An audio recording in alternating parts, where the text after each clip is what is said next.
আরজিকর কাণ্ডে নিহত তিলোত্তমার মা বাবার আবেদনে সাড়া দিয়ে কলকাতা হাইকোর্টে মামলা ফেরত পাঠিয়েছে সুপ্রিম কোর্ট।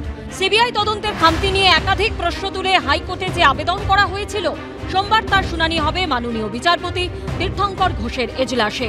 তার আগে অভয়ার ধর্ষণ খুনে তদন্তে তৎপর সিবিআই।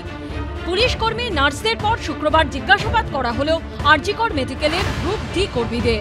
আরজিকর কাণ্ডে শুরু থেকে পুলিশের ভূমিকা নিয়ে প্রশ্ন তুলেছিল তিলোত্তমার পরিবার। তারপর পুলিশের ভূমিকা নিয়ে প্রশ্ন তুলে সিবিআইকে তদন্তভার দেয় কলকাতা হাইকোর্ট। এই ঘটনায় শুধু সঞ্জয় রায়কেই দোষী সাব্যস্ত করে আমৃত্যু কারাদণ্ড দিয়েছে শিয়ালদা কোর্ট।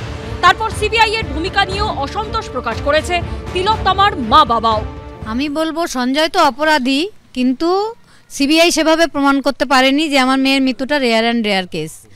সিবিআইও পারেনি এবং কলকাতা পুলিশও পারেনি। এই প্রেক্ষাপটে কলকাতা হাইকোর্টে শুনানির আগে সিবিআই এর তৎপরতা নিয়ে শুরু হয়েছে রাজনৈতিক তরজা। সিবিআই তো তদন্ত করে একটু বেশি সময় লাগলেও তো খুনের তদন্ত করে কমপ্লিট করে শাস্তির ব্যবস্থা করেছে। সেই তদন্তের সময় তারা সার্বাঙ্গীন একটা রিপোর্ট জমা দিয়েছেন। সেটা ঠিক না ভুল সেটা সিবিআই বলবে। আজকে নতুন তদন্ত শুরু করছে, তাহলে তাদেরও কৈফিয়ত দিতে হবে তারা তদন্ত অসম্পূর্ণ রেখেছিলেন কেন, এবং যারা তারস্বরে সিবিআই বলে চিৎকার করেছিলেন তাদের এই দায়ভার নিতে হবে। আমি মনে করি যে আরজিকর মামলায় আরো নতুন কিছু তথ্য সিবিআইর হাতে এসছে, যেটা এই তদন্তকে সাহায্য করবে। তার কারণ হচ্ছে যে পুলিশ যেভাবে তথ্য লোপাট করার কাজ করেছে, কঠিনভাবে সিবিআইকে এই তদন্ত চালাতে হচ্ছে। সুপ্রিম কোর্ট থেকে আবার নতুন করে হাইকোর্টের জাজকে এই মামলার তদারকি করবার যে নির্দেশ দিয়েছে, তাতে এই মামলার মধ্যে আরো বেশি পূর্ণতা পেয়েছে।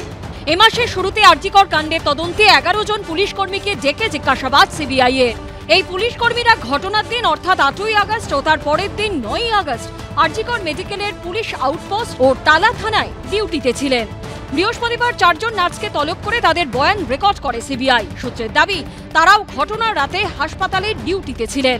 শুক্রবার আরজিকর মেডিকেল কলেজের 3 জন গ্রুপ ডি কর্মীকে তলব করেন কেন্দ্রীয় গোয়েন্দারা, যারা সেই ভয়ঙ্কর ঘটনার রাতে ডিউটিতে ছিলেন বলে সূত্রের খবর।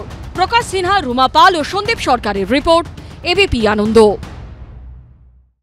সত্য অন্তহীন, সত্যের খোঁজও তাই, সত্য সন্ধানে তাই আমরা অক্লান্ত, অকুতভয়। এবিপি আনন্দ নতুন ভাবনার প্রতীক, যা মনে মুক্ত, তথ্যে যুক্ত এবং যাবতীয় সীমানার বাঁধন থেকে মুক্ত।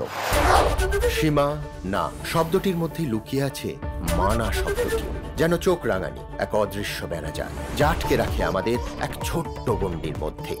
একমাত্র সঠিক খবরই গড়ে তুলবে এক মুক্ত সমাজ।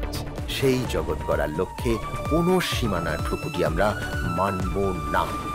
এবিপি আনন্দ এগিয়ে থাকে, এগিয়ে রাখে।